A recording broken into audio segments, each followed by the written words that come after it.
जय हिंद बच्चों, कैसे हैं आप सब। आप सभी का मैं स्वागत करता हूं एक झलक 5 मिनट में। हमारी सीरीज चल रही है जिसमें हम टॉपिक ले रहे हैं मैट्रिक्स और डिटरमिनेंट, जो बहुत ज्यादा इंपॉर्टेंट टॉपिक है। उसी का पार्ट नंबर 3 आपके सामने मैं लेके आ रहा हूं। आज की इस क्लास में हम जो डिस्कस करने वाले हैं स्टेटमेंट वाले क्वेश्चन। आप एग्जाम्स में मैट्रिक्स और डिटरमिनेंट के बहुत ढेर सारे देखने को मिलते हैं, लेकिन आज की पूरी क्लास आप देख लेते हो, ये 5 मिनट के अंदर में सभी प्रकार के मैक्सिमम स्टेटमेंट वाले क्वेश्चन यही पॉइंट से उठने वाले हुए सभी आपके सामने में लेकर आया हूं। आइए मैं बात करता हूं बच्चों। जैसे आपके सामने आ जाए एक स्क्वायर मैट्रिक्स दे रखा है, लेकिन खुद मैट्रिक्स का स्क्वायर करने पर एक ही बराबर आ जाए, इस प्रकार के मैट्रिक्स को बोलते हैं क्या? आइडेम्पोटेंट मैट्रिक्स बोलते हैं। आइडेम्पोटेंट मैट्रिक्स सीधा पीरियोडिक मैट्रिक्स तो होता है, ठीक है, एक पीरियोडिक मैट्रिक्स होता है, लेकिन इसका पीरियड क्या होता है? यहाँ पर एक होता है। लेकिन सभी पीरियोडिक मैट्रिक्स आइडेम्पोटेंट मैट्रिक्स नहीं होती, इस बात को आपको ध्यान रखना है, ठीक है। आगे देखो, square null matrix is the periodic matrix. जो स्क्वायर नल मैट्रिक्स होती है, एक पीरियोडिक मैट्रिक्स होती है, लेकिन their time period is not defined. उसका टाइम पीरियड क्या होता है नहीं बता पाओगे, पीरियोडिक है बट टाइम पीरियड उसका डिफाइंड नहीं है। If A is the idempotent matrix then A की पावर n बराबर a हो जाएगा। मतलब अगर कोई आइडेम्पोटेंट मैट्रिक्स है, उसकी पावर तुम कितनी भी करोगे उसकी वैल्यू वही रहने वाली, इसमें कोई चेंज नहीं होने वाला। बहुत इंपॉर्टेंट पॉइंट है। If A is the square matrix and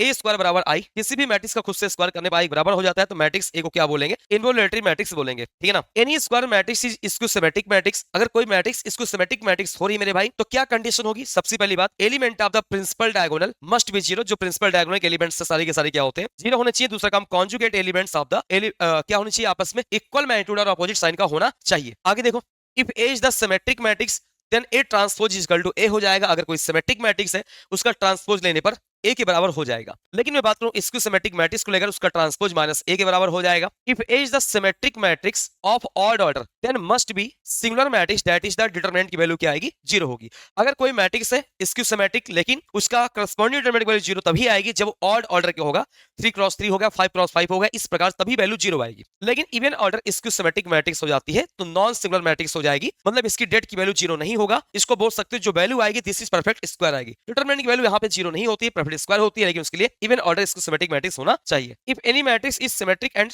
skew symmetric both then matrix is a null matrix. अगर कोई मैट्रिक्स सिमेट्रिक और स्क्यूसेमेट्रिक दोनों हो रही है, इसका मतलब वो मैट्रिक्स बेटा नल मैट्रिक्स है। लेकिन अगला पॉइंट बहुत इंपॉर्टेंट है, square null matrix is always symmetric and skew symmetric matrix. जो स्क्वायर नल मैट्रिक्स होती है हमेशा बेटा सिमेट्रिक और स्क्यूसेमेट्रिक मैट्रिक्स दोनों होता है, लेकिन सभी नल मैट्रिक्स बेटा सिमेट्रिक स्क्यूसेमेट्रिक नहीं होती है, क्योंकि नल मैट्रिक्स में रेक्टेंगुलर भी हो सकता है। रेक्टेंगुलर अगर मैट्रिक्स हो जाती है नल मैट्रिक्स, तो बेटा सिमेट्रिक और स्क्यूसेमेट्रिक दोनों नहीं हो पाएगी। Any square matrix can be written in the symmetric form और स्क्यूसेमेट्रिक फॉर्म में लिख सकते हो। तो ए इज इक्वल टू लिख सकते हो A minus A transport divide by 2, इसको बोल सकते हो skew symmetric part of A plus A transport divide by 2, इसको बोल सकते हो सिमेट्रिक पार्ट ऑफ ए बोल सकते हो। तो किसी मैट्रिक्स को सिमेट्रिक स्क्यूसेमेट्रिक पार्ट में तुम लिख सकते हो आसानी से। If matrix is orthogonal matrix, तो A into A transpose is equal to identity matrix. लेकिन साथ ही साथ इसके डिटरमिनेंट की वैल्यू क्या होती है? या तो +1 होगी बेटा, या तो -1 हो जाएगा। अगर ए इंटू आई दे रखा है, ठीक है, A into I is equal to A I, इसका मतलब अगर किसी आइडेंटिटी मैट्रिक्स से चाहे पहले मल्टीप्लाई करो किसी मैट्रिक्स में, चाहे बाद में मल्टीप्लाई करो, उसमें कोई चेंज नहीं आता है, दोनों आपस में क्या होते हैं?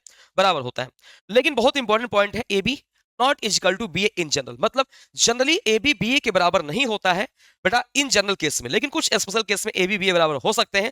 जो स्पेशल केस है यहाँ पर ज्यादा क्वेश्चन पूछे जाते हैं। आइए अगले पॉइंट में बात करते हैं स्पेशल केस क्या है। If matrix A and B are the diagonal matrix, अगर ए और बी डायगोनल मैट्रिक्स हो गया तब ए बी बराबर बी ए हो जाएगा, या स्केलर मैट्रिक्स हो गया, या आप इसी को आइडेंटिटी मैट्रिक्स बोल सकते हो, या इसी को आप बेटा नल मैट्रिक्स हो गया कोई एक, या ए और बी आपस में क्या हो गया? एक इनवर्स हो गया बेटा एक दूसरे के, तब ए बी बराबर क्या हो जाएगा? इस केस में बी ए हो जाएगा। मैं बात करूंगा 18 number point, A B matrix बराबर सी दे रखा, आप डेट दोनों साइड अप्लाई कर दोगे तो det of A B equal to det of C, तो det of A into det of B equal to det of C हो जाता है। इस बात को आपको बहुत अच्छे तरीके से आना चाहिए। अगर ए बी बराबर नल मैट्रिक्स दे रखा है, इसका मतलब बिल्कुल जरूरी नहीं है कि ए और बी इन दोनों में से कोई एक नल हो। अगर ए और बी नल नहीं, लेकिन उनका प्रोडक्ट नल आ सकता है। बहुत इंपॉर्टेंट पॉइंट है, ठीक है। लेकिन अगर मैं बोलूं मैट्रिक्स ए या बी या दोनों बेटा नल मैट्रिक्स हो जाता है, तो मैट्रिक्स ए और बी का मल्टीप्लिकेशन नल मैट्रिक्स अवश्य होगा। अगर कोई एक नल हो जाता है तो उसका प्रोडक्ट हमेशा नल मैट्रिक्स अवश्य होगा। मैंने बोला ए बी बराबर कितना? सी बी, तो बेटा बी से भी तुम काट के ए बराबर सी नहीं कर सकते इन जनरल। कुछ स्पेशल केस में हो सकता है, मान लो बी तुम्हारा नल मैट्रिक्स हो गया, सॉरी बी इनवर्स हो गया किसका? ए का, और बेटा क्या हो गया? सी का इनवर्स हो गया, तब ऐसा हो सकता है, अदरवाइज नहीं हो सकता है। लेकिन मैं बहुत इंपॉर्टेंट पॉइंट बताने जा रहा हूं, A B equal to null matrix है, लेकिन डिटरमिनेंट ऑफ ए जीरो नहीं है। अगर ए इंटू बी बराबर नल मैट्रिक्स हो गया, लेकिन डिटरमिनेंट ऑफ ए बराबर जीरो नहीं है, then must be matrix B is the null matrix. तब मैट्रिक्स बी को नल मैट्रिक्स होना पड़ेगा, और ये स्टेटमेंट आपके एनडीए 2024 में पूछा गया था। If order of the determinant is N, किसी डिटरमिनेंट का ऑर्डर एन दे रखा है, then relation between the determinant and their cofactor determinant, मतलब डिटरमिनेंट और उसके कोफैक्टर से बनकर बने वाले डिटरमिनेंट में क्या रिलेशन होता है? तो determinant of which made by cofactor is equal to determinant whole power कितना, जो ऑर्डर होगा एक कम कर दोगे। ये रिलेशन आपके सामने होगा। इन सभी पॉइंट को आप सब बच्चों को अच्छी तरीके से देख के जाना है, और डेफिनेटली ऐसे क्वेश्चंस आपको पेपर में देखने को मिलेंगे। Thank you so much.